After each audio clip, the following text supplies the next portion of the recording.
Yo, what's up Pak? Gimana hari ini? Aman? Ya, semoga aja aman-aman saja lah ya Pak. Gak usah lama-lama lagi. Mari kita langsung ke alur filmnya.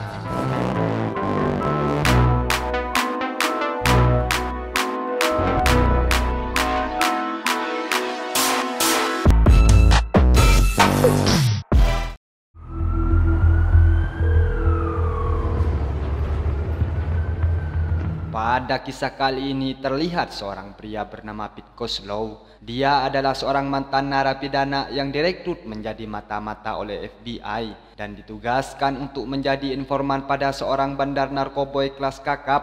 Ia nampak sedang mengerjakan sesuatu lalu menyelipkan barang tersebut ke dalam pakaiannya. Tak lama kemudian, sebuah panggilan dari FBI masuk ke teleponnya yang memberitahu jika target mereka akan tiba dengan membawa 6 kg narkoboy jenis fentanyl. Tak lama berselang, giliran ponsel lainnya yang mendapat panggilan. Namun kali ini, panggilan datang dari kawan gangsternya yang bernama Stazek. Keduanya pun mulai membicarakan soal kedatangan bos mereka, termasuk dengan barang haram yang akan diselundupkan. Fucking genius, man. Kozlow juga digambarkan sebagai seorang suami sekaligus ayah yang bertanggung jawab. Karena ia yang mengetahui bahayanya tugas kali ini, ia langsung meminta istri dan anaknya agar berlindung di tempat lain. Alih-alih untuk berlibur, Kozlow juga tak lupa menitipkan kunci pada istrinya yang bernama Sofia, sembari memintanya untuk tidak membukakan pintu pada siapapun apabila dirinya tak kunjung pulang dari misi kali ini.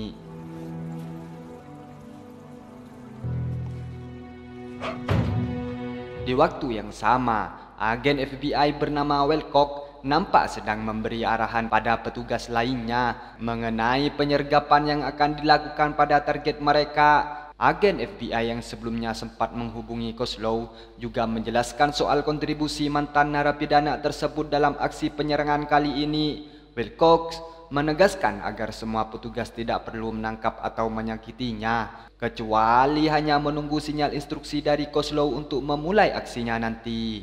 The new dope sensation among junkies, also known as Pink, layout of the meat factory and final brief back. Nah, keesokan harinya, Kozlow menjalani aksinya dengan menemani Stazek di bawah pantauan Wilcox dan pasukannya. Namun tanpa diketahuinya, ternyata Stazek malah mengajak Kozlow untuk bertemu dengan pembeli. Sontak, ia pun bingung karena ia tidak masuk dalam rencananya kemarin. Sama halnya dengan Wilcox yang mau tak mau, kini harus mengikuti pola pergerakan dari targetnya.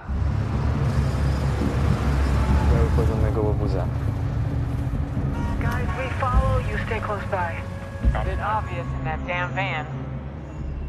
Setibanya di tempat transaksi, Kozlow yang menjalani perannya dengan sangat baik malah mendapati adanya kejanggalan pada calon pembelinya kali ini. Pasalnya, pria tersebut nampak canggung dan sama sekali tidak terlihat seperti pecandu atau kriminal lainnya. Tidak hanya itu, keanehan juga dirasakan betul oleh Kozlow ketika mengetahui kebohongan calon pembeli itu yang mengaku pernah sama-sama dipenjara di Belil.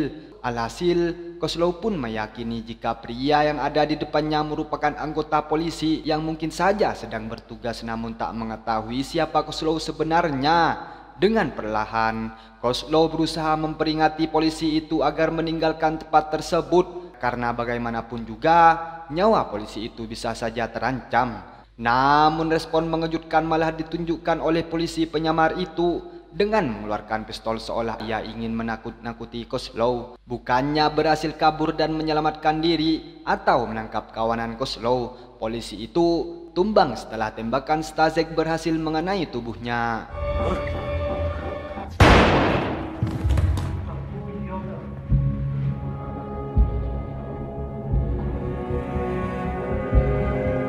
Mendapati aksi tersebut, Kozlow pun kesal karena skenario awal yang telah disusunnya bersama Wilcox menjadi berantakan. Ia lalu keluar dari tempat tersebut dengan alasan ingin merokok yang sebenarnya merupakan kode dari Kozlow agar Wilcox dan satuannya bisa segera mengamankan tempat itu. Namun hal tak terduga justru terjadi karena ternyata Wilcox malah mengambil keputusan sendiri dengan meninggalkan tempat itu dan menarik mundur pasukannya untuk tidak jadi menyergap tempat tersebut. Usai membereskan mayat polisi tadi, Kozlov dan kawanannya kini tiba di markas sang gerbong narkoboy yang diketahui bernama Reza Klinek. Dengan beringas Klinek memukuli Stazek karena dianggap telah mengancam bisnisnya, menyusul aksi penembakan pada polisi tadi. Lain halnya dengan Kozlov, ia mau diperintahkan Klinek untuk menyerahkan diri pada polisi karena menurutnya dengan cara tersebut maka kasus penembakan tadi tidak akan dirusuh terlalu jauh oleh polisi yang bisa saja mengacaukan bisnisnya.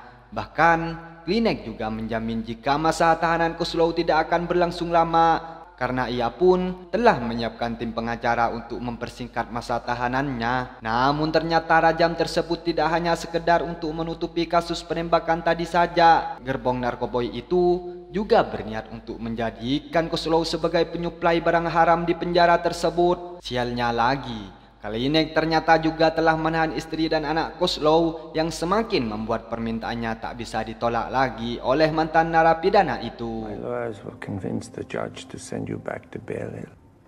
I don't know. While you're inside.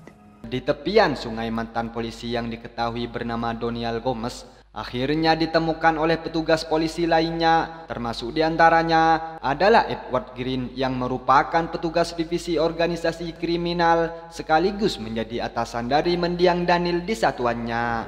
They knew he was a cop. What'd you say his name was? His real name was Daniel Gomez. Di tempat yang berbeda, Kozlov nampak sedang bertemu dengan Wilcock dan mulai meminta kejelasan terkait keputusan yang diambil agen FBI itu saat penembakan Daniel terjadi. Namun bukan yang mendapat penjelasan Kozlov seolah-olah malah disalahkan karena telah membiarkan seorang polisi tewas terbunuh dalam misinya tersebut. Tidak hanya itu, pengakuannya soal rencana Klimak yang ingin menempatkannya di penjara malah membuatnya justru semakin dalam terjerumus pada misi kali ini. Karena Wilcox meminta Kozlov untuk tetap memenuhi keinginan Klimak agar nantinya ia bisa mendapatkan bukti peredaran barang haram di sana. Mendengar pernyataan tersebut jelas membuat Kozlov kesal.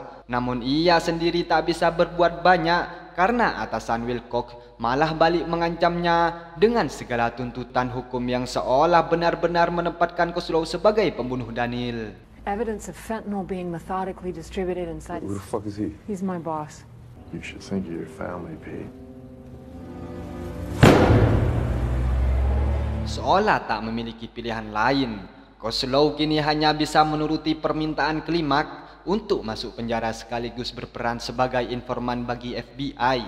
Namun tanpa diketahui oleh siapapun, ternyata Kozlov telah mengantisipasi semua kejadian yang dialaminya. Hal ini terlihat dari percakapannya dengan FBI yang selalu ia rekam dalam kaset pita. Beralih ke Edward yang masih belum terima dengan kematian anak buahnya, mulai mencari sebagai informasi mengenai sosok yang dicurigainya telah menjadi pembunuh Daniel. Ia bahkan sempat mencurigai Kozlov sebagai sosok di balik kematian anak buahnya. Namun dari sinilah mulai terungkap bahwa Kozlov sejatinya merupakan mantan anggota militer sekaligus juga menjadi informan bagi FBI. Meski awalnya Edward sempat ragu, namun ia nampak begitu penasaran pada sosok Kozlov yang masih dicurigainya ada di balik peran besar Klimak. Well, what about the American? Let me see what I can do. This guy was fresh out. He could have tripped the kid up on something. Di malam yang berbeda, perayaan jelang dimasukkannya Kozlov ke penjara pun dilakukan. Nampak Klimak yang datang bersama istrinya untuk melangsungkan makan malam bersama Kozlov dan Sofia. Tidak ada hal yang aneh dalam pertemuan malam itu. Namun yang menarik adalah nampak Edward yang ternyata telah mengintai rumah Kozlov sedari tadi, jauh sebelum kedatangan Klimak di sana. Tidak hanya dibuat curiga oleh kedatangan si gembong narkoboy itu, namun Edward juga dibuat bingung ketika keesokan harinya ia mendapati Kozlov yang sedang ditangkap polisi di halaman rumahnya. Seolah tidak ingin dirundung dengan rasa penasarannya, Edward pun akhirnya mendatangi Wilcox di kantor FBI. Nah, di tempat tersebut Edward langsung menanyakan soal keterlibatan FBI dalam pembebasan bersyarat Kozlow karena menurutnya pria itu seharusnya masih menjalani hukuman selama 20 tahun. Namun anehnya Kozlow yang baru menjalani hukuman 4 tahun malah sudah dinyatakan bebas bersyarat. Hal itulah yang menimbulkan kecurigaan dalam diri Edward. Terlebih ia juga menemukan tangkapan kamera CCTV yang memperlihatkan Kozlow tengah berada di sekitar lokasi tewasan Daniel, termasuk dengan sosok wanita dalam mobil yang diyakini sebagai Wilcock. Seperti merasa terpojok, Wilcock dan atasannya hanya bisa terdiam di bawah ancaman Edward yang siap melawan FBI jika dugaan yang memang terbukti dengan benar. Have a good day. Di dalam penjara, Kozlow ditempatkan dalam satu sel besar bersama dengan napi lainnya. Nampak ia begitu disambut baik oleh napi di sana karena mengetahui jika Kozlow merupakan orang suruhan Klimak. Ia bahkan sampai diberi uang oleh napi lainnya dan ia juga merupakan anak buah gembong narkoboy itu. Sementara itu di tempat lain, Sofia terlihat tengah memasukkan bungkusan barang haram ke dalam bangkai burung merpati yang kemudian diangkut oleh drone dan dijatuhkan tepat di atap area penjara. Ternyata ini merupakan siasat yang dilakukan Klimak dalam menjalankan bisnis peredaran barang haram di penjara. Karena keesokan harinya, Kozlow yang mendapat tugas di bagian kebersihan berhasil mendapati bangkai burung tersebut dan segera memasukkannya ke dalam kantong sampah.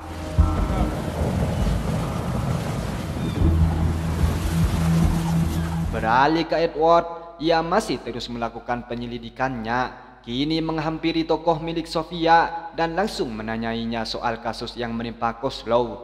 Namun sayangnya, Sofia masih belum terlalu terbuka, bahkan ia sampai mengusir Edward dari tempat tersebut, seolah tak ingin ada hal lebih buruk lagi menimpa keluarganya. Mendapati penolakan dari wanita itu, Edward pun lalu meninggalkan kartu namanya dengan berharap agar Sofia bisa menghubungi jika sesuatu terjadi pada wanita tersebut. Edward juga mengatakan jika dirinya akan mengusut tuntas kasus yang menimpa Kozlow, bahkan bisa memperjuangkan kebebasan apabila Sofia bersedia membantunya. With all due respect to you on the NYPD. Someone killed a friend of mine. Kembali ke Kozlow, ia yang mulai bisa mengedarkan barang haram di penjara malah kini dihampiri oleh salah satu napi dari geng lainnya, diketahui bernama Fermin. Ternyata napi itu hanya ingin menghubungkan Kozlow dengan Edward melalui panggilan radio. Dari sinilah Edward secara terang-terangan mengatakan jika tak lama lagi ada geng lainnya di penjara yang akan menghabisi Kozlow untuk memberikan informasi apapun mengenai kematian Daniel. Perkataan Edward nampaknya bukanlah sekedar gertakan saja, karena tak lama dari itu Kozlow pun digiring ke salah satu ruangan dan langsung dihajar tanpa ampun oleh sejumlah napi lainnya, termasuk salah satunya adalah petugas sipir penjara, yaitu bahkan sampai digantung pada sebuah tali untuk membuat siasat seolah kematian Kozlow merupakan tindakannya sendiri. That's for not respecting the system.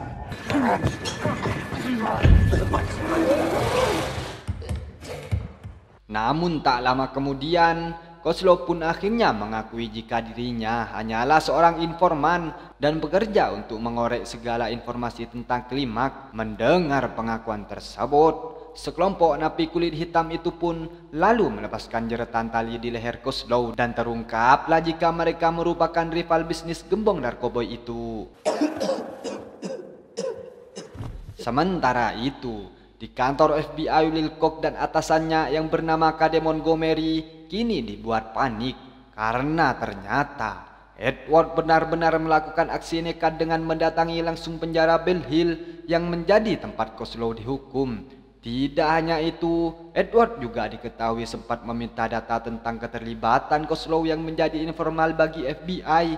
Namun dari sinilah mulai terungkap bahwa ternyata Montgomery dan Wilcock melibatkan Kozlow sebagai informasi secara diam-diam. Tanpa diketahui oleh kantor pusat FBI, aksi kedua agen FBI itu jelaslah bertentangan dengan peraturan yang ada di sana dan bisa saja mengancam karir mereka berdua. Namun sialnya, Montgomery malah menyuruh Wilcock untuk melenyapkan Kozlow. Mendengar perintah tersebut, Wilcock jelas menolaknya mentah-mentah. Karena bagaimanapun juga Kozlow selalu telah berkontribusi banyak dalam aksi mereka selama ini. Terlebih mantan militer itu juga memiliki keluarga yang tak bisa ditinggalkan begitu saja. Seolah tak ingin berdebat dengan bawahannya, Montgomery malah menyebut jika karir Wilcock akan sangat terancam, bahkan bisa sampai di penjara jika ia tak segera menghabisi Kozlow. Karena menurutnya hanya ada nama Wilcock dan Kozlow saja dalam dokumen mereka. It's an order. Kembali ke Kozlow yang telah mengantongi nama-nama orang yang terlibat dalam bisnis klimak di penjara, akhirnya memberitahukannya pada Wilcock sesuai dengan perintah awal yang diberikan oleh FBI kepadanya. Namun kecurigaan langsung dirasakan oleh Kozlow karena Wilcock yang seharusnya senang dengan kabar tersebut, malah dia hanya terdiam dan tak memberikan tanggapan satu kata pun. Seolah menemukan ada yang tak beres dengan FBI, Kozlow pun langsung menghubungi Sofia dan memintanya untuk segera menyelamatkan diri bersama anak mereka karena ia merasa FBI telah mengkhianatinya. Kozlow juga meminta Sofia untuk menggunakan kunci yang telah ia berikan sebelumnya, yang ternyata itu merupakan kunci untuk membuka kotak yang berisikan semua rekaman pembicaraan Kozlow dengan FBI selama ini. Sialnya, Sofia yang tengah membuka kotak tersebut malah dihampiri Wilcock yang tiba-tiba saja datang ke tempatnya. Agen FBI itu juga langsung mengambil semua kasus tersebut dan memutarnya di dalam mobil. Entah apa yang dipikirkan oleh Wilcock, ia nampak sangat kebingungan dan bimbang ketika mendapat hasil rekamannya selama ini disimpan Kozlow tanpa sepengetahuannya.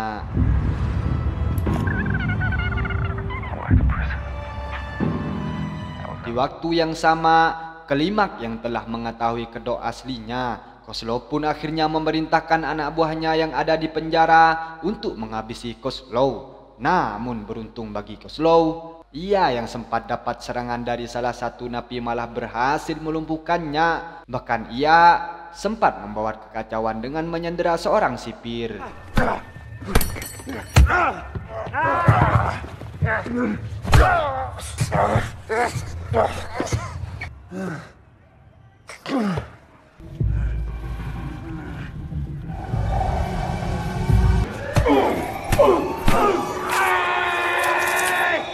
Sementara itu, Staszek dan anak buah Klimak lainnya kini terlihat tengah mendatangi Sofia. Kedatangan mereka bertujuan untuk melenyapkan istri dan anak Kozlow dengan membakar rumah tersebut. Namun untungnya, aksi itu berhasil digagalkan oleh Edward yang tiba-tiba datang dan menembak mati komplotan anak buah Klimak di sana. Meski ia sendiri juga sempat terkena tembakan di kakinya.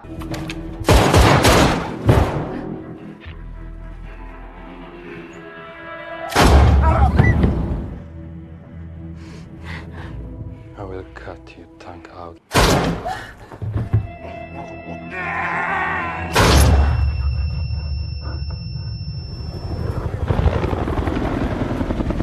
Kembali ke Kozlow, ia yang telah terkepung malah dengan cerdik menukarkan pakaiannya dengan seragam sipir yang disandaranya tadi untuk mengelabui sejumlah petugas yang akan menangkapnya. Melalui siasatnya tersebut, sniper yang berjaga akhirnya melepaskan tembakannya ke arah sipir yang tengah mengenakan pakaian rapi dana. Tembakan itu juga yang secara tak langsung juga telah memicu ledakan pada tabung gas yang telah dipasang Kozlow sebelumnya. Alhasil, sebuah ledakan besar pun terjadi tepat di ruangan Kozlow berada.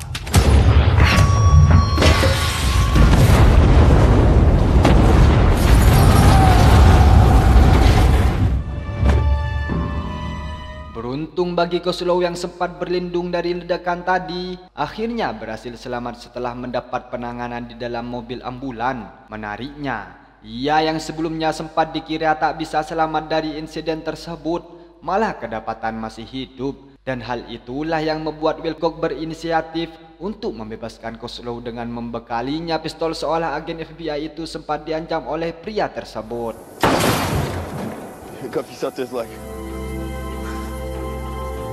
Di sebuah kapal wisata, Wilcock yang menemui Montgomery kembali dicari. Perintah atasannya itu yang menyuruhnya agar segera menemukan dan menghabisi Kozlow. Namun kali ini Wilcock tak ragu untuk menolaknya. Ia bahkan nampaknya telah bekerja sama dengan Edward, karena tak lama kemudian sejumlah petugas datang dan langsung menangkap Montgomery. I'm sorry. Montgomery. Di akhir film, nampak Sofia dan anaknya yang tengah berada di sebuah taman kota. Terlihat juga Kozlow yang mengendap-endap memperhatikan istri dan anaknya itu dari kejauhan. Namun sayangnya, ia tak bisa lebih dekat dengan keluarganya tersebut. Menyusul adanya sejumlah agen FBI yang membuntuti setiap aktivitas dari Sofia dan anaknya, tak lama kemudian Edward diam-diam menghampiri Kozlow dan memberikannya paspor serta sejumlah berkas yang akan mengantar mantan militer itu untuk pergi bersembunyi di tempat lain. Edward juga menyampaikan bahwa Wilcock telah berjanji akan mempertemukan Kozlow dengan keluarganya setidaknya selama beberapa bulan ke depan atau setelah penyelidikan kasus korupsi di penjara terselesaikan, dan kisah ini pun tamat. Oke, gimana cerita kali ini, Pak? Silahkan komen di bawah ya. Sekian dari saya, salam dari Fahri Movie.